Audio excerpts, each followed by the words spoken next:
බෝමලු අතු ගාලා ගුරු හාමුදුරුවෝ පොඩි හාමුදුරුවන්ට කිව්වා මේ රොඩු ටික ගෙනහිල්ලා විසි කරන්න කියලා. ඇහුවේ නෑ.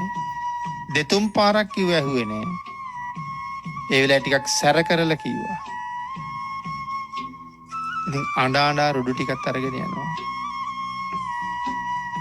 යන්තම් ඉර පායාගෙන එන වෙලාවේ රොඩු ටික ගඟ ගාව විසික්කා. විසි කරලා කියනවා මේ රොඩු ටික විසි කරපු පිණින් අර පායන සූර්යා වගේ මට තේජස් වැඩි වෙන්න ඕනේ. මේ ගඟේ වතුර පිරීලා තියෙනවා වගේ මගේ ප්‍රඥාව පිරීලා වැඩෙන්න ඕනේ.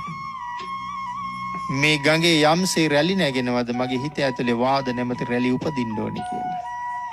හැබැයි අතීතේ ප්‍රාර්ථනා කරනකොට හයියෙන් කියලා ප්‍රාර්ථනා කරන්නේ. ඉතින් මේක තමයි ගුරු හාමුදුරන්ට ඇහෙන්නේ.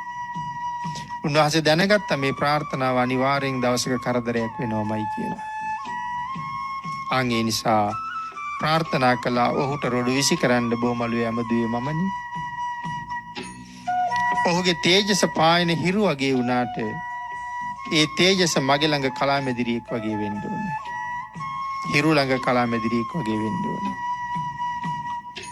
ඔහුගේ ප්‍රඥාව පිරීලා ඔහුගේ හිතේ වාද නැමැති රැලි උපදින්න කියලා ප්‍රාර්ථනා කළා. සාගරේ නැගෙන හැම රැල්ලක්ම වෙරළට ඇවිල්ලා බිඳිලා යනවා වගේ මොහුගේ හිතේ උපදින හැම වාද නැමැති රැල්ලක්ම මගේ ප්‍රඥාව ළඟ බිඳෙන්න ඕනේ කියලා ප්‍රාර්ථනා කළා. ඒ ප්‍රාර්ථනාව නිසායි මිලිඳු රජුරවන්ට උත්තර දෙන්න නාගසේන මහරහතන් වහන්සේ සමත් වෙන්නේ. පින්කම් කරලා කොච්චර ප්‍රාර්ථනා කළ හැකිද? ශ්‍රමය දානය කරලා වෝමලුවක සෑමලුවක මොනවද ප්‍රාර්ථනා කරන්න බැරි? ලැබෙනවා කරන ඕන ප්‍රාර්ථනාවක්. ඉතින් පින්වතුනේ නොපමාව පින් කරමු කුසල් වඩමු. පින්වත් ඔබ සියලු දෙනාටම තෙරුවන් සරණයි.